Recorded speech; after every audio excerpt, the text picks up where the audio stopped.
Bible mission నాయకుడు, Calvary నాథుని ప్రియసుతుడు, ఫాదరు దేవదాసు.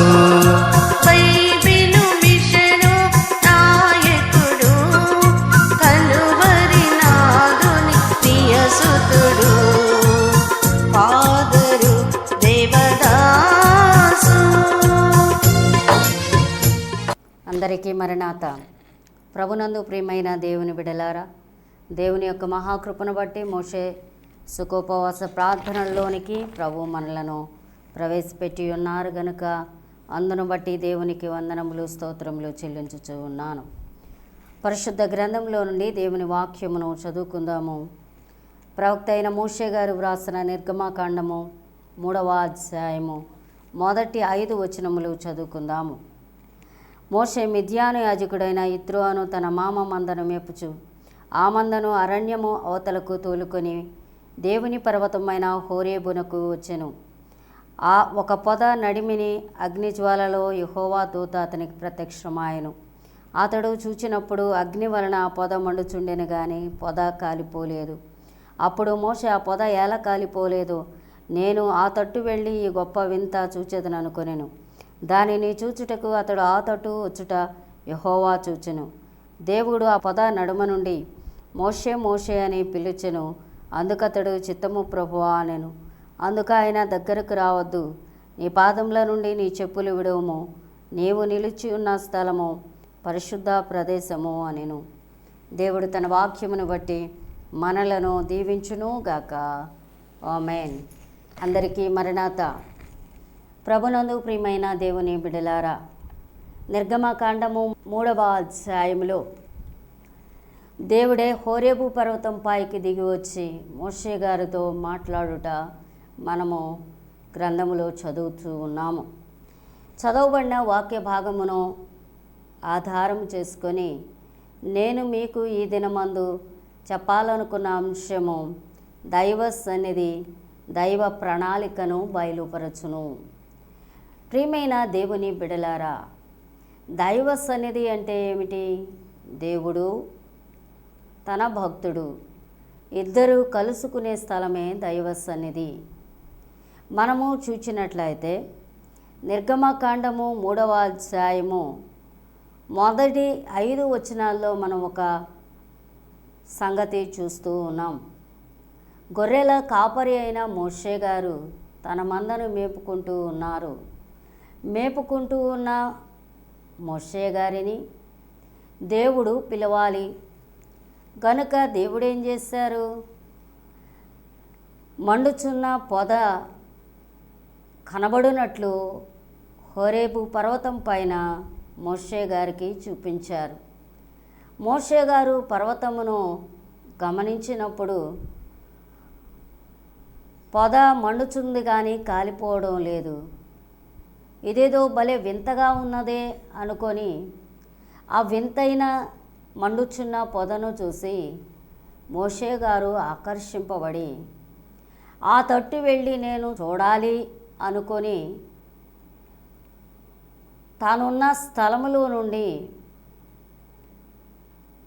వింతైన మండుచున్న పొద కనబడుచున్న స్థలము యొద్దకు వచ్చారు.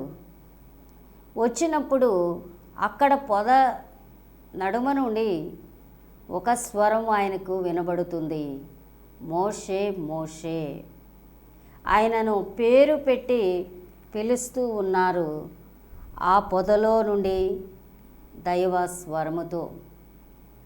ప్రియమైన దేవుని బిడలారా, మోషే గారిని కలుసుకొనడానికి దేవుడే మండుచున్న పొదను చూపించి ఆకర్షించుకున్నారు. మోషే గారిని పిలుచుకున్నారు.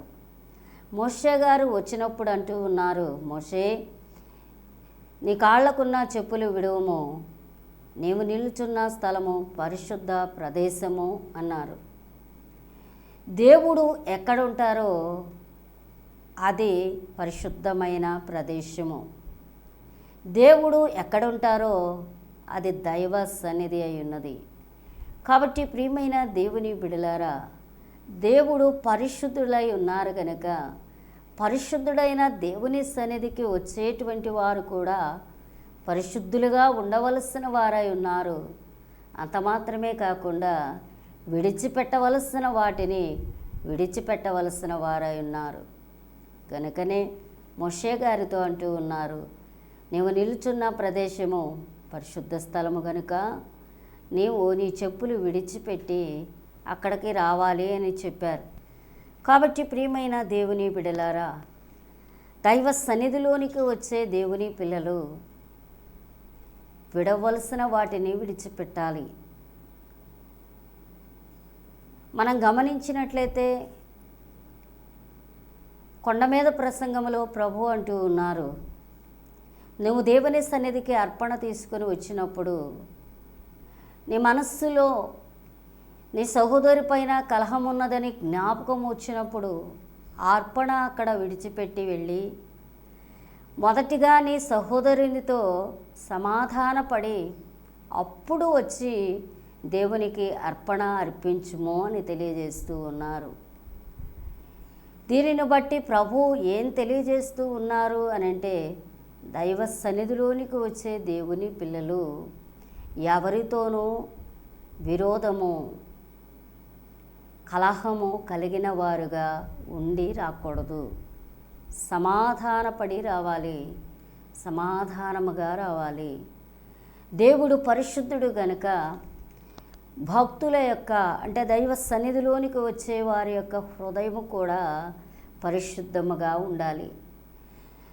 ప్రభు సువార్త ప్రకటించేటప్పుడు తెలియజేస్తూ ఉన్నారు, హృదయములో నుండే దురాలోచనలు, దొంగతనములు, అభిచారములు, అలాగే ఇవన్నీ వేశ్యాగమనములు, ఇవన్నీ దానిలో నుండే పుడతాయి కనుక హృదయమును శుద్ధిగా ఉంచుకోవాలని దేవుడు తెలియజేస్తూ ఉన్నారు.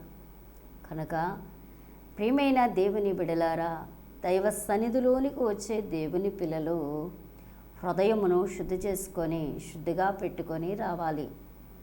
ఏమైనా దైవ వ్యతిరేకమైనవి ఉన్నప్పుడు వాటిని బయటే విడిచిపెట్టి ఒక్కరే దైవ సన్నిధిలోనికి రావాలి, కూడా వీటిని వెంట తెచ్చుకొనకూడదు. కనుకనే దైవజనులైన దేవదాసయ్య గారు ప్రార్థనా గదిలోనికి అనగా దైవ సన్నిధిలోనికి దేవునికి ప్రార్థన చేయడానికి వచ్చేటువంటి విశ్వాసులు, వ్యక్తులు శుద్ధి కలిగిన వారై రావాలి అని తెలియజేసిన వారై ఉన్నారు. మనం ప్రార్థన చేసుకునే స్థలము దైవ సన్నిధి గదే కానీ, గృహంలోనే కానీ, దేవాలయంలోనే కానీ మనము ప్రార్థన చేసుకునే స్థలము శుద్ధిగా ఉండాలి. ప్రార్థన చేసుకునడానికి దైవ సన్నిధిలోనికి ప్రవేశించే వ్యక్తి శుద్ధిగా ఉండాలి. అయ్యగారు అంటూ ఉన్నారు, స్నానము చేయుట ద్వారా శరీర శుద్ధి కలిగి ఉండాలి.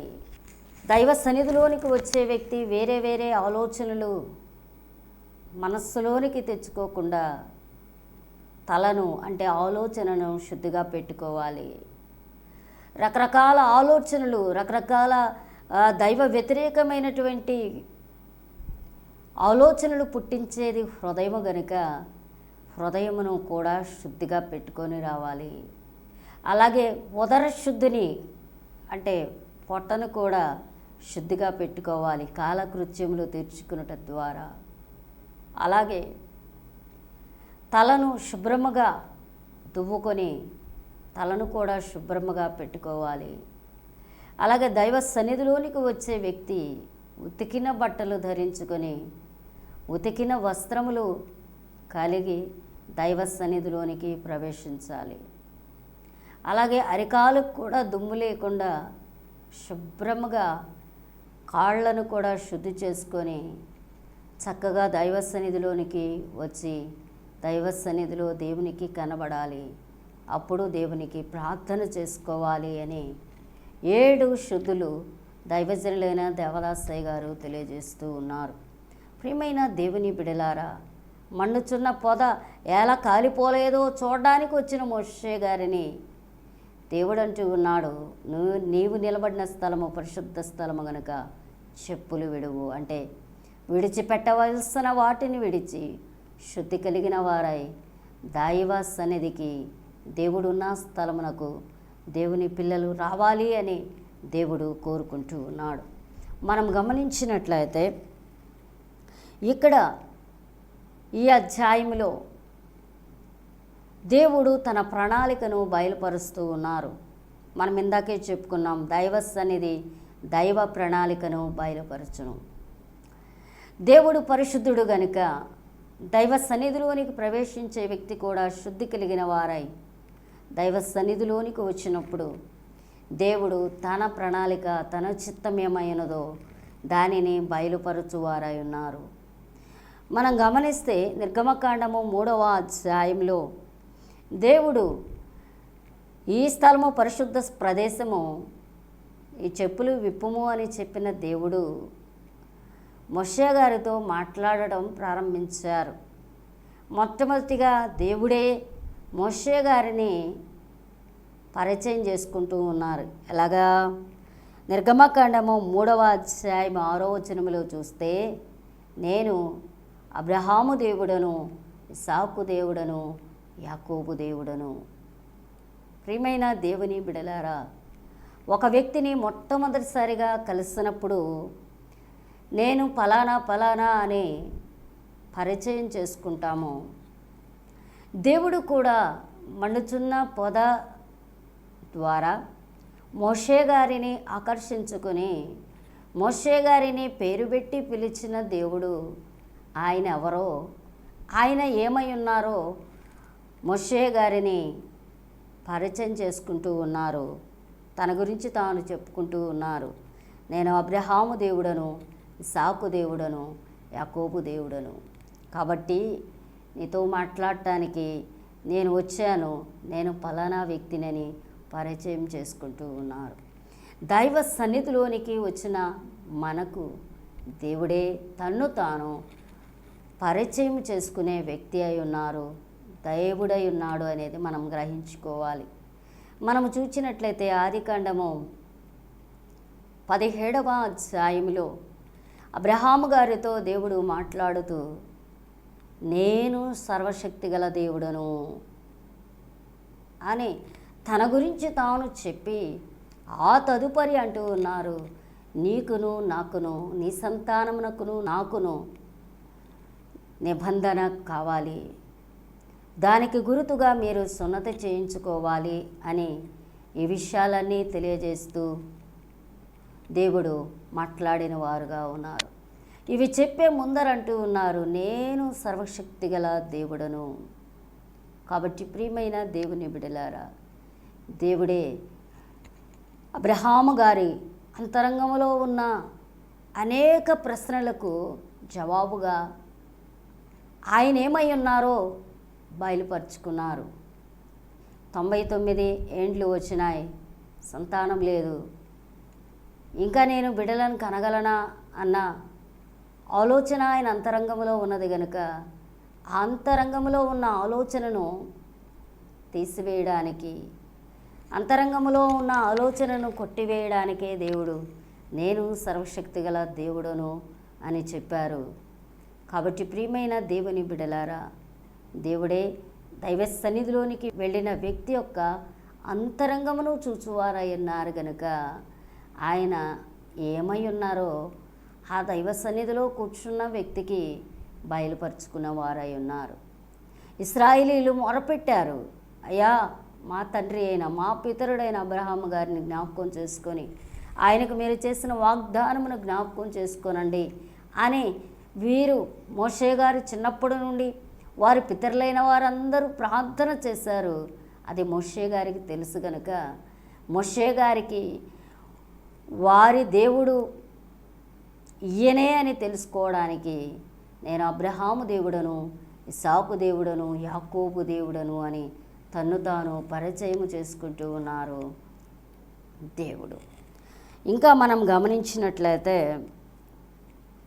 ఈ 3వ అధ్యాయంలో దైవ సన్నిధిలోనికి వచ్చిన మోషే గారిని పరిచయం చేసుకున్న దేవుడు ఎందుకు వచ్చారో తన పనేంటో తెలియజేస్తూ ఉన్నారు. పరిచయము పని. ఏం పని మీద వచ్చాడు దేవుడు? పరలోకమును విడిచిపెట్టి హోరేబు పర్వతం పైకి మోషే గారితో మాట్లాడడానికి వచ్చిన పని ఏమిటి అని అంటే దేవుడు తెలియజేస్తూ ఉన్నారు. ఏమని తెలియజేస్తూ ఉన్నారు? 3వ అధ్యాయం 7వ వచనములో, నా ప్రజల బాధను నిశ్చయముగా నేను చూచితిని, వారి మొర్ర నేను విన్నాను.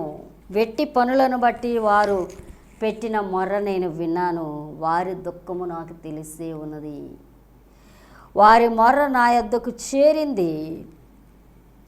వారు హింసను నేను చూశాను. ఈ మాట 9వ వచనంలో మనకు కనబడుతుంది. ప్రియమైన దేవుని బిడలారా, దేవుడు తన పిల్లలైన ఇశ్రాయేలీయులు హింసను బట్టి, శ్రమను బట్టి, బాధను బట్టి పెట్టిన మొర్ర దేవుడు విన్నాడు గనుక ఏం చేశారు అని అంటే హోరేబు పర్వతము పైకి మండుచున్న పొదలోనికి దిగి వచ్చారు. అదే మాట తెలియచేస్తూ ఉన్నారు 8వ వచనములో, వారిని విడిపించుటకును పాలు తేనెలు ప్రవహించు దేశమునకు నడిపించుటకును నేను దిగి వచ్చి ఉన్నాను. నేను వచ్చిన పని ఏమిటి అని అంటే వారు పెట్టిన మొర్ర నేను విన్నాను, వారి హింసను నేను చూశాను, వారి బాధను నిశ్చయముగా నేను చూశాను గనుక నా పిల్లలను ఆ బాధ నుండి, శ్రమ నుండి విడిపించడానికి దిగొచ్చాను. అలాగే పాలు తేనెలు ప్రవహించే కనాను దేశము చేర్చడానికి, నడిపించడానికి నేను దిగొచ్చాను. నా పని ఇది, నేను ఈ పని మీద వచ్చాను అని తెలియజేశారు. ఆయన వచ్చిన పని తెలియజేస్తున్న దేవుడు ఇప్పుడు ఏమంటున్నారంటే, నేను ఈ పని మీద వచ్చాను కదా, అయితే నువ్వేం పని చేయాలంటే అని తెలియజేస్తూ ఉన్నారు 3వ అధ్యాయం 10వ వచనంలో. నా ప్రజలను నీవు ఐగుప్తు దేశంలో నుండి తోడుకొని పోవలెను, ఇది నీ పని. నేనేమో వారిని విడిపించడానికి దిగి వచ్చాను, నీవేమో ఐగుప్తు దేశంలో నుండి వారిని విడిపించడానికి, వారిని నడిపించాలి, నాయకుడుగా నువ్వు ఉండాలి, ఇది నీ పని అని దేవుడే దైవ సన్నిధిలోనికి వచ్చిన మోషే గారికి బయలుపరిచిన వారై ఉన్నారు.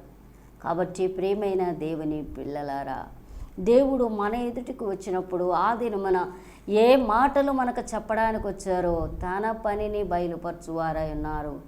మనము చేయవలసిన పనిని కూడా దైవ సన్నిధిలో దేవుడు బయలుపరచువారై ఉన్నారు అనేది మనము గమనించవలసిన వారమై ఉన్నాము.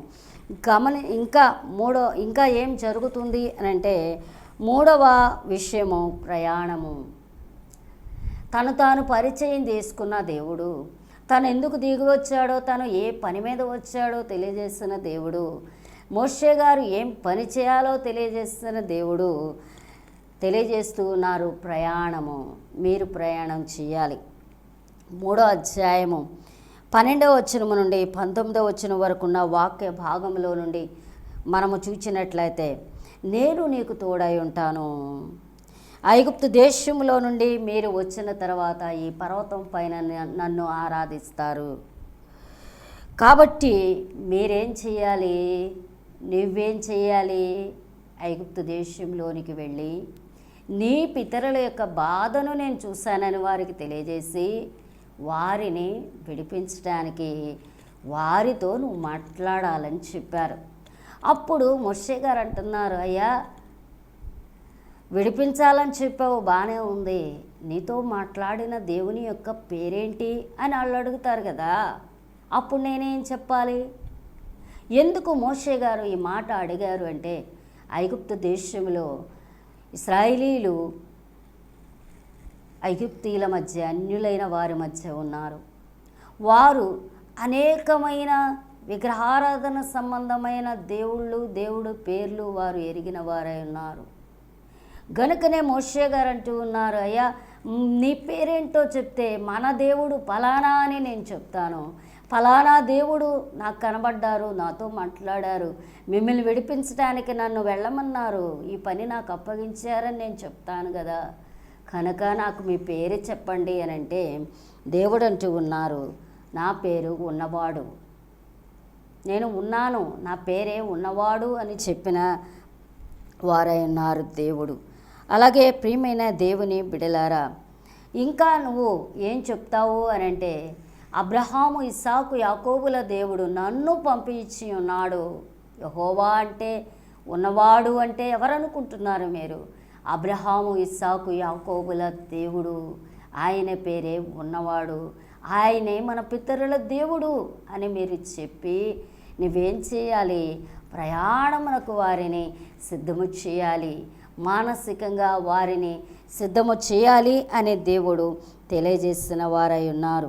అలాగే మీరు ఐగుప్తు దేశంలో నుండి వచ్చిన తర్వాత ఇదే హోరేబు పర్వతం పైకి వచ్చి 3 దినముల ప్రయాణమంత, ఐగుప్తు దేశంలో నుండి 3 దినముల ప్రయాణమంత దూరం మీరు వచ్చి ఈ పర్వతం పైన మీరు నన్ను ఆరాధించాలి, నన్ను సేవించాలి. ఇది మీ ప్రయాణము అనే దేవుడు దైవ సన్నిధిలోనికి పిలుచుకున్న మోషే గారికి తన ప్రణాళికను బయలుపరిచిన వారై ఉన్నారు. కాబట్టి ప్రియమైన దేవుని బిడలారా, ఒక పని అప్పగించిన దేవుడు ఎలా వెళ్ళాలో బయలుపరచువారై ఉన్నారు. ఎలాగా గమ్యాన్ని చేరుకోవాలో, దేవుని పని చేయడానికి ఎలా ప్రయాణమైపోవాలో తెలియజేయవారై ఉన్నారు అని ఈ సంఘటనను బట్టి మనము తెలుసుకొనవలసిన వారమై ఉన్నాము. ఇంకా మనం గమనిస్తే ప్రయాణం అవ్వాలంటే మీరు ప్రయాసపడాలి. ఏంటి ఇశ్రాయేలీల ప్రయాస? మనం ముందు అధ్యాయాల్లో మనము చూసినట్లయితే మోషే గారు వచ్చి పెద్దలైన వారితో మాట్లాడినప్పుడు వారు వెళ్ళారు, పెద్దలు ఫరోతో మాట్లాడారు, మా దేవుణ్ణి ఆరాధించడానికి 3 దినముల ప్రయాణం అంత దూరం మేము వెళ్ళి దేవుణ్ణి ఆరాధించాలి గనుక మాకు మీ అనుమతి కావాలి, మాకు సెలవు కావాలి అని అడిగినప్పుడు ఫరో వారిని దూషించి, మీరు సోమరులు గనుకనే దేవుణ్ణి ఆరాధించాలని మీరు మాట్లాడి పని ఎగ్గొట్టడానికి చూస్తున్నారని వారి మీద కోపపడి వారి యొక్క పనిని రెట్టింపు చేశారు. అలాగే కొయ్యకాలు గడ్డి ఇయ్యకుండానే అన్నీ సమకూర్చినప్పుడు ఎన్ని ఇటుకలు తయారు చేసేవారో, ఏమీ లేనప్పుడు అన్నీ సమకూర్చుకొని అన్ని ఇటుకలు వారు తయారు చేసి అప్పగించాలి అధికారులైన వారికి అని పనిని, శ్రమను వారు ఎక్కువ చేశారు ఇశ్రాయేలీల మీద. అప్పుడు వారి ప్రయాస ఎక్కువైపోయింది, బాధ ఎక్కువైపోయింది. దేవుడు విడిపించడానికి పిలిచాడు, బాగానే ఉంది. విడిపించడానికి నాయకుడుగా మోషే గారిని పిలిచారు, నువ్వు వెళ్తావు, బాగానే ఉంది. వారు కూడా ప్రయాసపడతారు. కాబట్టి ఇది జ్ఞాపకం ఉంచుకో అన్నట్లుగా మోషే గారితో దేవుడు మాట్లాడారు. ఇశ్రాయేలీలకు మాత్రమే ప్రయాస కాదు, ఐగుప్తీయులకు అంతకంటే ఎక్కువ ప్రయాస, బాధను దేవుడు ఏర్పాటు చేసిన వారై ఉన్నారు. నిర్గమకాండము 3వ అధ్యాయము 19-20 వచనములో మనం చూసినట్లయితే దేవుడు అంటూ ఉన్నాడు, మిమ్మును పోనీయుడు, మిమ్మును కష్టపెడతాడు. అలాగే నేను యెహోవా అంటే ఏంటో, నా అద్భుత కార్యములన్నీ నేను చేసి ఐగుప్తు దేశమును పాడు చేస్తాను. ఐగుప్తీయులు ప్రయాసపడతారు, కష్టపడతారు. అప్పుడు మీరు వెళ్ళండి అని మిమ్మల్ని వారే పంపించేస్తారు అని తెలియజేశారు. కాబట్టి ఇశ్రాయేలీలైన మీకు ప్రయాస అంటే నీ పితరులకు, మీ జనాంగమునకు ప్రయాస, వారిని హింసించిన శత్రువులైన వారికి కూడా ప్రయాస ఉన్నది అని దేవుడు బయలుపరచిన వారై ఉన్నారు. కనుకనే దైవ సన్నిధిలో దేవుడే జరగబోవు తన ప్రణాళికను బయలుపరచువారై ఉన్నారు అనేది మనము జ్ఞాపకం చేసుకొనవలసిన వారమై ఉన్నాము. అందుకనే దైవజనులైన దేవదాసయ్య గారు అంటారు, తెలియని సంగతులు దేవుణ్ణి అడిగి తెలుసుకొనవలెను. దేవుడు ఏదైనా జరగబోవు సంగతును మనకు బయలుపరచువారై ఉన్నారు గనక ఎవరికైనా ఏమైనా కావాలంటే దైవ సన్నిధిలోనికి వెళ్ళి దేవుణ్ణి అడగాలి, దేవుడే బయలుపరుస్తారు అని తెలియజేశారు. మండుచున్న పొద ద్వారా దైవ సన్నిధిలోనికి వచ్చిన మోషే గారికి దేవుడు జరగబోవు తన ప్రణాళిక ఏమైందో బయలుపరుస్తూ ఉన్నారు. అలాగే ఈ అధ్యాయంలో ఏం కనబడుతుంది? ప్రయోజనము. ఏంటి ప్రయోజనం? దేవుడు వచ్చి కనబడి మాట్లాడటం ద్వారా ఇశ్రాయేలీయులకు కలిగే ప్రయోజనము ఏమిటి అని అంటే, శత్రువులైన వారు ఐగుప్తీయులు మిమ్మను వద్దు, మీరు దయచేసి మీరు మా దేశమును విడిచిపోండి అని మిమ్మల్ని పంపించేస్తారు.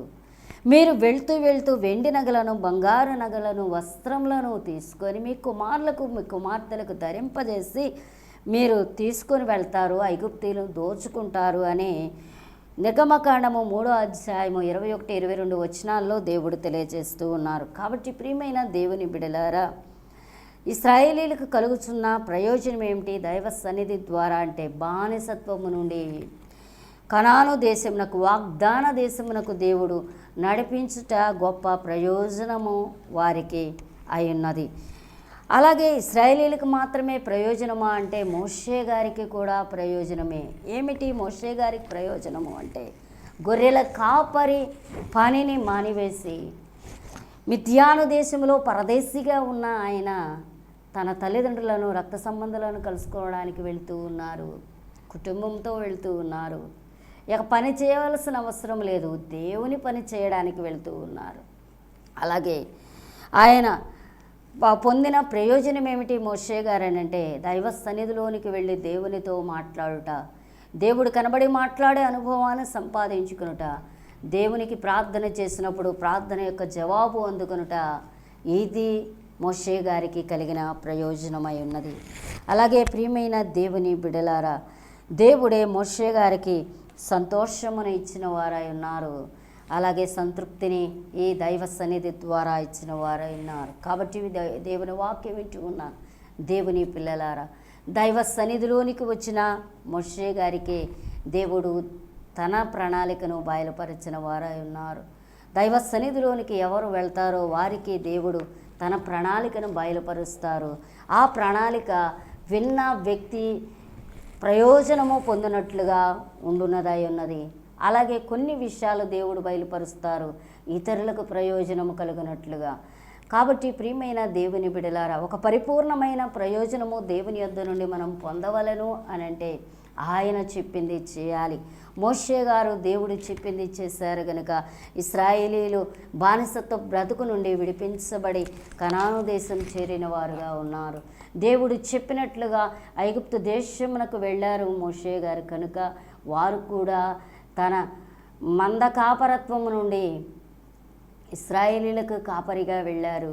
తన రక్త సంబంధులను, బంధువులను కలుసుకున్నారు, సంతోషించారు. వారందరినీ తోడుకొని పోవడానికి ఒక నాయకుడిగా వారు పని చేయడానికి వెళ్ళి ఉన్నారు. కాబట్టి దేవుని వాక్యం వింటూ ఉన్న దేవుని పిల్లలారా, దైవ సన్నిధిలోనికి వచ్చినప్పుడు, దైవ ప్రణాళిక దేవుడు మనకు బయలుపరిచినప్పుడు మనము ఆయన చెప్పింది చేయడాన్ని బట్టి గొప్ప ప్రయోజనం పొందగలుగుతాం.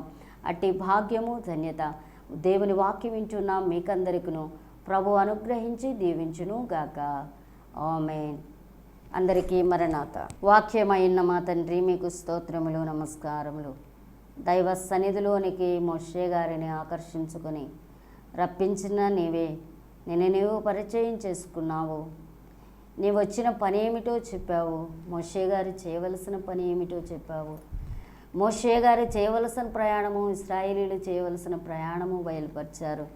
ఇశ్రాయేలీల ప్రయాస బయలుపరిచారు, ఐగుప్తీయుల ప్రయాస బయలుపరిచారు. ఇశ్రాయేలీలకు కలిగే ప్రయోజనం మీరు బయలుపరిచారు గనుక వీటన్నిటిని బట్టి మీకు వందనాలు, స్తోత్రాలు తండ్రి.